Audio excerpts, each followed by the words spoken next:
Welcome back. Tonight's story is about a real estate agent in Hong Kong. What makes it unusual is that the apartment wasn't a murder house, and no serious accident ever happened there. At first glance it looked completely ordinary, yet strange, unexplainable things kept happening inside. Stay with me to the end. After the story, I'll explain what the owner of that apartment had really done there.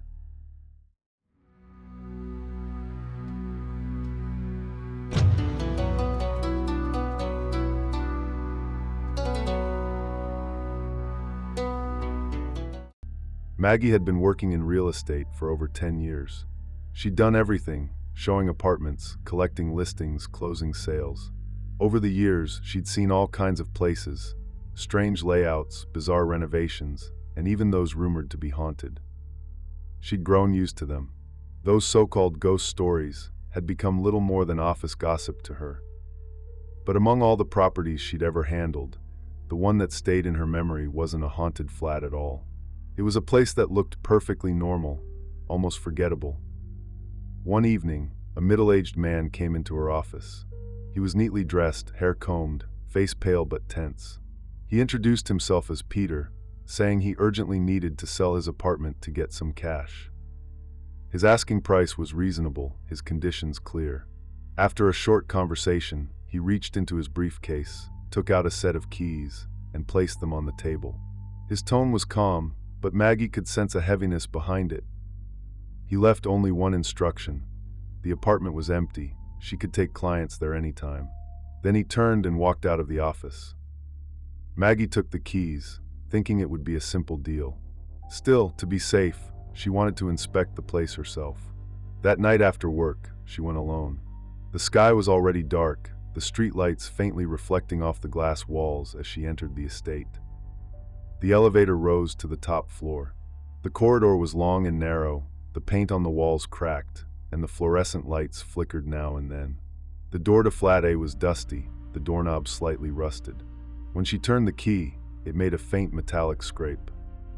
As the door opened, a wave of stale, humid air drifted out, mixed with the smell of old wood. The apartment was pitch black, the air still and heavy. Maggie felt along the wall for a switch, and just as her fingers brushed the surface, her shoe hit something hard with a dull clack. When the light came on, she froze. Scattered across the floor were a few small toys, dolls, blocks, and tiny figurines. Some had lost their color, others were dented or broken. They lay quietly on the dusty floor, as if someone had left them there years ago. Maggie looked around. The apartment wasn't new, but it was clean and well kept, with nothing particularly strange in its layout. Still, the random clutter of toys gave the room a faint sense of unease, a kind of dissonance in the air. The curtains were drawn tight. The silence felt thick, even her own breathing sounded too loud. She actually knew this building well. Just recently, she'd rented out the unit next door, Flat B, so she was already familiar with the layout of the entire floor. After taking a few photos and some notes, she prepared to leave. As she walked out of the building, the night breeze drifted through the courtyard, carrying the smell of damp concrete. Near the entrance, she ran into the tenant from Flat B. He smiled politely and mentioned that the apartment was comfortable and quiet, the rent was fair, except that sometimes, late at night, he could hear what sounded like a child playing next door. The laughter and footsteps weren't loud, but they came almost every night. Maggie felt a chill crawl up her spine. Flat A was supposed to be empty, but she kept her expression neutral, only nodding slightly, pretending not to think much of it. Maybe he'd misheard. Maybe it was noise from upstairs. She didn't say more. The next day, she began listing Peter's apartment for sale. But the market was slow, and few people were looking to buy. Nearly a week passed before Peter called, asking about the progress. His voice was calm but impatient. Maggie told him lightly that a few people had visited, but the toys left scattered around might have affected their impression. The other end of the line went silent for a few seconds before Peter finally said, in a flat tone, that he would tidy things up himself. A few days later, she found a buyer who was at least interested enough to see it. When she returned to the apartment, the toys were gone from the floor, now neatly placed beside the window. The space looked much cleaner, brighter. The potential buyer seemed pleased with it. The price was within his range. He said he might buy it, but he wanted to come again with his fiancée before making a final decision. That evening, the couple came together. The apartment looked normal, peaceful even. The curtains swayed gently as the wind brushed past the windows. Maggie went through the usual explanation about the purchase process, quietly confident that this would be the one that finally closed. The woman, however, examined every corner carefully, opening drawers, checking cupboards, moving from room to room. Maggie thought she was just being thorough, until a sudden scream shattered the silence. Maggie and the man rushed to the bedroom. The woman stood frozen in front of the wardrobe, face pale, eyes wide. The door was half open, and under the dull ceiling light, Maggie saw what was inside. A dark red Taoist robe hung neatly from the rack, its fabric heavy and dull under the light. And beneath that robe, something shaped like a human figure, crudely made from straw. Rough stalks stuck out from the sleeves and collar, bound tightly with thin cords. On the front of the robe, a yellow talisman was pasted, its paper brittle and curling at the edges, with faded red ink lines like dried veins across its surface. The room fell silent. Even their breathing stopped. Maggie stood there motionless, her throat dry. The straw figure hung perfectly straight, not moving, not swaying, yet it felt as if it were standing there, facing them. The fiancée backed away, covering her mouth. The man grabbed her arm, and the two hurried out of the room without another word. Maggie stayed for a moment longer, unable to move, staring at the robe until the light flickered. Then she too left the apartment. The sale, of course, never happened. Back at the office, she sat at her desk for a long time, the fluorescent light humming softly above her. It was hard enough finding a serious buyer in this market, and now this.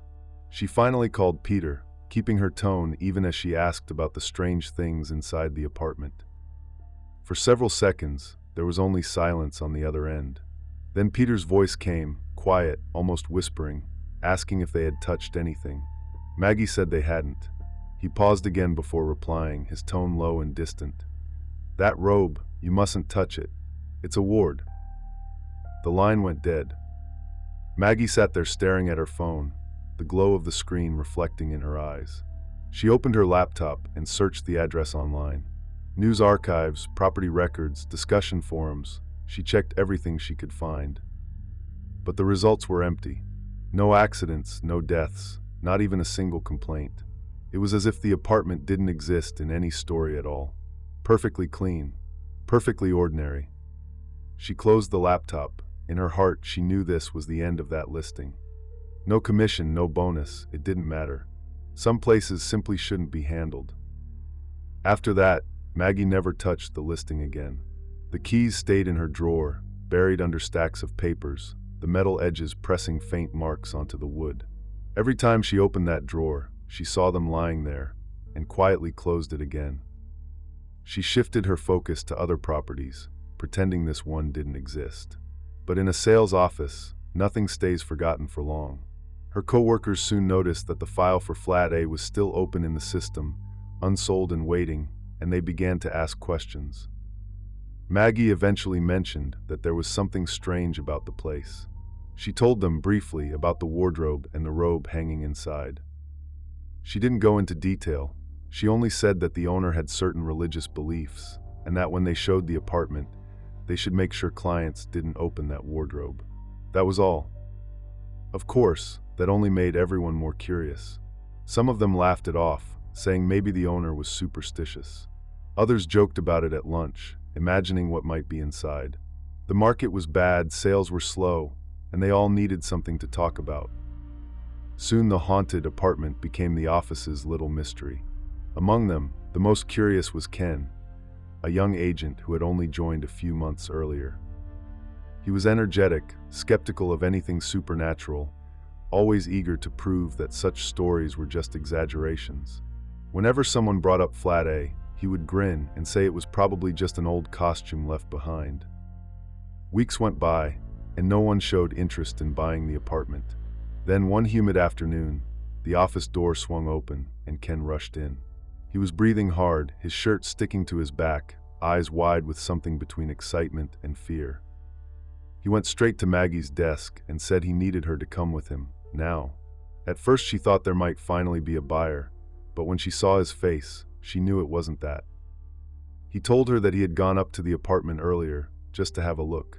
Inside the wardrobe, he had seen not only the robe, but also a human-shaped figure made of straw. The robe still had a talisman attached. Out of curiosity, he had reached out to touch it, and the paper charm had slipped off. He tried to stick it back, but it wouldn't stay. After several attempts, he tore it slightly, and the robe fell to the floor. He panicked and left, planning to return with tape to fix it before anyone noticed. But the more he thought about it, the more unsettled he felt. That was why he came to find her. Maggie listened in silence. She could see that Ken's hands were trembling. His voice, usually confident, was unsteady. Part of her wanted to scold him, but another part felt something heavier, a quiet dread she didn't want to name. After a long pause, she agreed to go with him. The estate wasn't far from the office. They walked quickly, side by side, saying nothing. The air was thick with humidity, and their footsteps echoed off the concrete walls. When they reached the building, the corridors were half-lit, the bulbs buzzing faintly overhead. Ken's hand shook slightly as he unlocked the door. The air inside was heavy and stale, thick with dust and the faint smell of wood that had absorbed too much moisture. Maggie stopped at the doorway, letting him go first. From where she stood, she could hear his footsteps crossing the floor, then silence. Less than a minute later, Ken reappeared. His face was drained of color. When he spoke, his voice was barely more than a whisper. He said the robe was back on the straw figure, hanging exactly as before. The talisman was whole again, perfectly smooth, as if nothing had ever happened. Maggie didn't respond. She simply stared past him toward the dark interior of the flat. Her mind tried to find an explanation. Maybe someone else had come in. Maybe Ken had imagined it, but none of it made sense. Ken stood still, gripping the doorframe, breathing shallowly. For a moment, neither of them moved. Then Maggie took a step back. They closed the door quietly and locked it, the click of the latch echoing down the empty hallway. On the way back, neither of them spoke. Ken's hands were still trembling, his knuckles white around the keys. The lights in the corridor flickered as they passed, and the air smelled faintly of damp cloth and old wood. Maggie's heart beat faster with every step until they finally reached the street. Back at the office, Ken placed the keys on her desk. He didn't sit down. He just said in a low voice that he didn't want to go back there again, and left. That afternoon, he didn't return to work. By evening, everyone had heard. Some whispered that Ken had scared himself. Others said he must have seen something. Whatever they believed, the laughter stopped. No one joked about Flat A anymore. From that day on, the apartment listing remained on the company website, but inside the office, it was quietly erased. No one offered to take clients there. No one mentioned it during meetings. It became something they all pretended not to see. Maggie took the keys and locked them away again. Deep inside, she knew the place was better left alone. Maybe the robe and the straw figure were still there, waiting, patient, untouched, hidden behind a closed wardrobe door in a silent, empty room. In the weeks that followed, some of Maggie's co-workers tried to make sense of what had happened. A few of them believed the owner, Peter, had been keeping something in that apartment, something not quite human. They whispered that he might have been raising a ghost child, a practice that still exists quietly in certain parts of Asia, passed through stories more than instructions. The belief says that a ghost child can bring luck, money, or protection to the one who raises it, but only if it is treated like family. The keeper must feed it, talk to it, and offer toys or sweets as signs of affection. In return, the spirit grows attached, loyal at first, even grateful. But over time, it may start wanting more than offerings. It begins to crave attention, to demand warmth, to act as if it truly belongs among the living. If the balance breaks, if the spirit feels ignored or betrayed, it can turn restless, angry, or jealous. Some say it starts to play tricks, noises in the dark, laughter where no one stands, the faint sound of toys moving by themselves. When that happens, the only way to contain it is through a binding ritual, using charms, talismans, or a robe to house and seal the spirit, forcing it to stay still. Maybe that was what Peter had tried to do. Maybe the robe and the talisman weren't meant to invite something in, but to lock something inside. And perhaps that was why he left so suddenly, why he wanted the apartment sold before anyone else stayed there too long. No one ever saw Peter again. The property stayed online for a few more months, until the listing quietly disappeared.